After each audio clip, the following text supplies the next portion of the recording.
12 नगर परिषद द्वारा निर्माण और ग्रेवल आदि कार्यों के लिए पूर्व में किए गए टेंडर निरस्त कर दोबारा टेंडर प्रक्रिया अपनाई जा रही है, जिस पर शुक्रवार शाम को भाजपाई पार्षदों ने नगर परिषद में हंगामा कर दिया। नेता प्रतिपक्ष और भाजपा पार्षद ने परिषद अधिकारियों पर उनके कुछ चहेते ठेकेदारों को लाभ पहुंचाने के लिए पुराने टेंडर निरस्त कर दोबारा टेंडर करवाने का आरोप लगाया।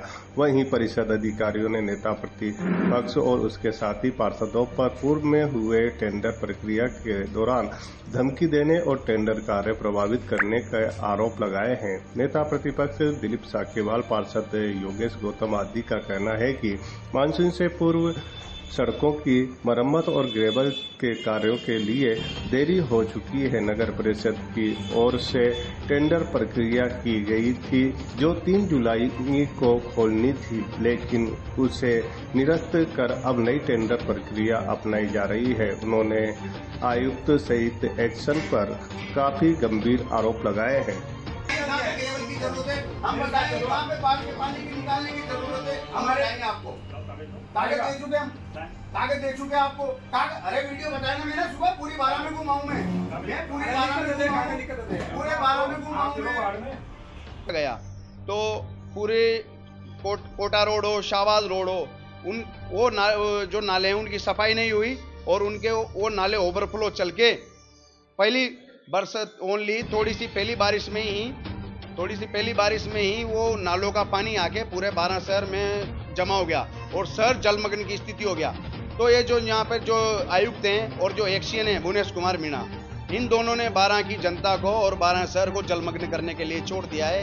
इनका नगर परिषद की जनता के प्रति कोई ध्यान नहीं है, इनकी जनता के प्रति कोई सहानुभूति नहीं है।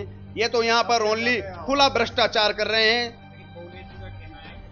ये सब फालतू की बातें हैं। सभी लोगों की मिली भगत थी तो तभी ये कहाँ थे, तभी ये क्या कर रहे थे। इन्होंने जब नालों के टेंडर किए तब इन्होंने क्यों ये आरोप नहीं लगाए। अब ये चाहते हैं कि इसमें 7 दिन का इन्होंने समय दिया, इसमें 15 दिन लगेंगे। 15 दिन में अगर कल ही बाढ़ आ जाती है तो फिर शहर की स्थिति का क्या होगा, इसका जवाब कौन देगा। इन दोनों की मिलीभगत और भ्रष्टाचारी की वजह से सारे नगरवासी वो दुख दर्द झेलेंगे। का एक ही कारण है जो कि सबके सामने है। नगर परिषद आयुक्त और यहाँ के जो एक्शन है भुवनेश कुमार जी मीणा, इनके चहेतों की फर्म इस टेंडर में शामिल नहीं हो पाई। इस वजह से ये 12 शहर की समस्या को साइड में करके इनके चहेतों का भला करने के चक्कर में टेंडर प्रक्रिया को आगे बढ़ा रहे हैं। और आज जब हमने इनसे बात करी तो लगभग ये 15 दिन आगे बढ़ाने का, जो कि शहर वासियों के लिए बिल्कुल गलत है। ग्रेवल की अभी शहर में सख्त आवश्यकता है। पूरे 12 शहर में 60 वार्ड है, 60 वार्ड में से एक भी वार्ड ऐसा नहीं है जहाँ पर ग्रेवल की आवश्यकता नहीं हो।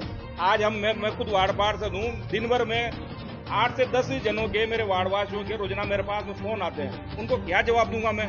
उनसे मैंने बोला हुआ है कि टेंडर लगा हुआ है भाई साहब, 3 तारीख को टेंडर हो। इसकी पालना में अपन ने काम किया और निविदा निरस्त करने का अधिकार हर निविदा की शर्तों में रहता है कि पूर्णतया नगर परिषद में शामिल होता है।